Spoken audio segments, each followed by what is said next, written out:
बिस्मिल्लाहिर्रहमानिर्रहीम। अस्सलाम वालेकुम। आप देख रहे हैं टुडे डिजिटल और मैं हूं अदनान ज़फ़र। नाज़रीन, एक मुल्क की मईशत इकॉनमी क्या है, एक मुल्क की इकॉनमी किस तरीके से चलती है, उस मुल्क में रहने वाले लोग उस मुल्क की इकॉनमी से किस तरीके से मुस्तफ़ीद होते हैं, एक मुल्क की इकॉनमी किस तरीके से एक मुल्क को तरक्की याफ्ता या तरक्की पजीर बना देती है, इस्लाम मईशत के हवाले से क्या कहता है, इन तमाम सवालात का जवाब एक कहानी से समझते हैं। एक छोटे शहर के होटल में एक मुसाफिर दाखिल होता है और वो होटल के मालिक को कमरा किराए के लिए कहता है और एडवांस में $100 उसको पकड़ा देता है और कहता है कि अगर मुझे ये कमरा पसंद आ गया तो ये आप मेरा एडवांस रख लें। उसके बाद कसाई उस होटल में दाखिल होता है जो उस होटल को गोश्त फराहम करता है। उस होटल का मालिक उस शख्स को $100 दे देता है क्योंकि वो उसका मकरूज़ होता है।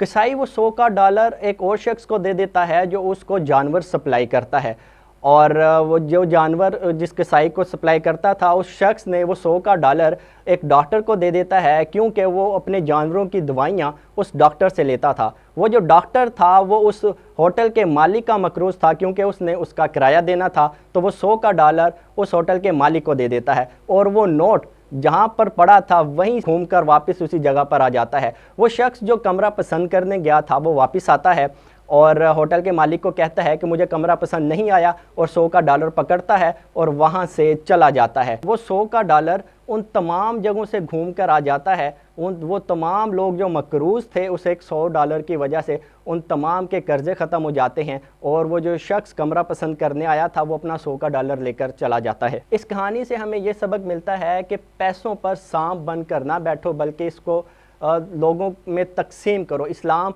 हमें इस हवाले से बहुत सख्त नसीहत करता है। इस्लाम के 5 बुनियादी रुकन हैं: ईमान, रोज़ा, ज़कात, हज। और ज़कात पर ख़ास तौर पर इस्लाम ने बहुत ज़ोर दिया है। अगर लोग अपने पैसों पर सांप बनकर बैठ जाएंगे और सफ़ेद पोश लोगों को पैसे नहीं देंगे, अपनी जो कमाई होती है उसमें से ज़कात का हिस्सा नहीं देंगे, तो कोई भी माशरा हो, चाहे वो तरक्की याफ्ता मुल्क हो या तरक्की पजीर मुल्क हो, वो तरक्की नहीं कर सकता। किसी भी माशरे का इन्हिसार उसकी इकॉनमी के ऊपर होता है। अगर कमाई करने वाले शख्स जिनको अल्लाह पाक ने रोज़गार मुहैया किया हुआ है, अगर वो अपने रिज़्क़े हलाल से ज़कात अदा नहीं करेंगे, गरीबों में नहीं बांटेंगे, तो पैसा एक जगह पर स्टक होकर रह जाएगा, एक ही जगह का होकर रह जाएगा और दूसरे लोगों तक नहीं पहुँचेगा, जिससे किसी भी मुल्क की मईशत का पहिया जाम हो सकता है।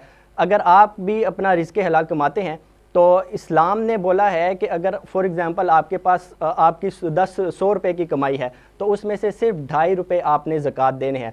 2.5% आपकी ज़कात बनती है। ये कोई बहुत बड़ी रकम नहीं होती। आप अपना खुद हिसाब लगा सकते हैं। आप जितनी भी कमाई करते हैं उसके मुताबिक आपने अपनी कमाई का सिर्फ 2.5% हिस्सा ज़कात में देना है। उन लोगों को देना है जो उसके मुस्तहिक होते हैं।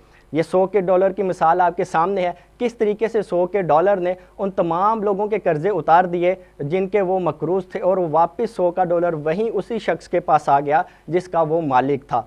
अगर हम भी अपने रिज़्क़े हलाल से ज़कात नहीं देंगे तो ना सिर्फ ये मुल्क भी नहीं चल सकेगा बल्कि हमारे रिज़्क़े हलाल में भी बहुत से मामलात पशीदा हो जाएंगे, क्योंकि इस्लाम ज़कात के मामले में बहुत सख्त है और अल्लाह पाक का हुक्म है कि अपने रिज़्क़े हलाल से लोगों को ज़कात दो, उन लोगों को ज़कात दो जो उसके मुस्तहिक हैं। ख़ास तौर पर पाकिस्तान की बात की जाए तो पाकिस्तान में बहुत ज़्यादा सफ़ेद पोश लोग मौजूद हैं जो कि इस हवाले से बात नहीं कर पाते और पाकिस्तान के अंदर ख़ास तौर पर जो अमीर तबका है वो अमीर से अमीर तर होता चला जाता है और जो गरीब है वो गरीब से गरीब तर होता चला जाता है। और पाकिस्तान एक अरसे से तरक्की करने की कोशिश कर रहा है। वो अभी तक तरक्की याफ्ता मुल्कों की फ़हरिस्त में नहीं आया बल्कि तरक्की पजीर ममालिक में ही शामिल है, क्योंकि यहाँ के लोग ना तो टैक्स देते हैं ना ही ज़कात देते हैं।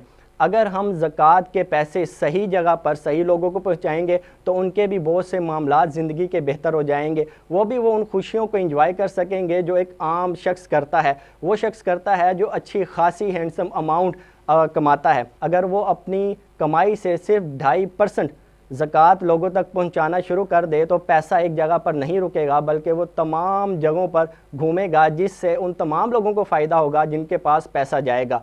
ये कहानी, ये $100 एक शहर के छोटे से गांव में एक होटल की कहानी, अगर हम इससे नसीहत हासिल कर लें और हमारी जो रिज़्क़े हलाल की कमाई है, हम जो पैसे कमाते हैं चाहे वो कारोबार से कमाएं या हम नौकरी कर कर कमाएं, उसमें से अगर हम अपना 2.5% اگر 100 روپے کی مثال لیں تو اس میں سے صرف 2.5 روپے آپ کے بنتے ہیں، وہ آپ نے زکوٰۃ دینی ہے۔ اگر وہ ہم دے دیں گے، یہ کوئی اتنی بڑی رقم نہیں ہے۔ لوگ کیا کرتے ہیں کہ وہ اپنا حساب لگاتے ہیں کہ ہمارے پاس اتنے خرچے ہیں، اتنے خرچے ہیں، لیکن اللہ پاک سے تجارت نہیں کرتے، اللہ پاک کی راہ میں پیسے نہیں دیتے۔ اگر وہی 2.5 روپے ہم کسی ایسے فرد کو دے دیں جس کو اس کی ضرورت ہے، تو ہم سے اللہ پاک بھی خوش ہوں گے، وہ شخص بھی خوش ہوگا، وہ ہمیں دعائیں بھی دے گا، اور اس کی زندگی کے بہت سے معاملات بھی بہتر ہو جائیں گے، اور ہمیں بھی جو ہے روحانی اور دلی خوشی محسوس ہوگی، کیونکہ ہم اس پیسوں پر سانپ بن کر نہیں بیٹھے ہوں گے۔ یہاں پر بہت سے ایسے لوگ ہیں جن کی کروڑوں روپے میں سیلریاں ہیں، تنخواہیں ہیں، وہ تجارت کرتے ہیں، کاروبار کرتے ہیں، کروڑوں روپیہ کماتے ہیں، لیکن اگر ٹیکس دینے کی بات آئے تو صرف 17,000 20,000 سالانہ وہ ٹیکس دے رہے ہوتے ہیں۔ وہ کیوں اس چیز کو بھول گئے ہیں کہ عذاب الہی بھی بہت قریب ہے۔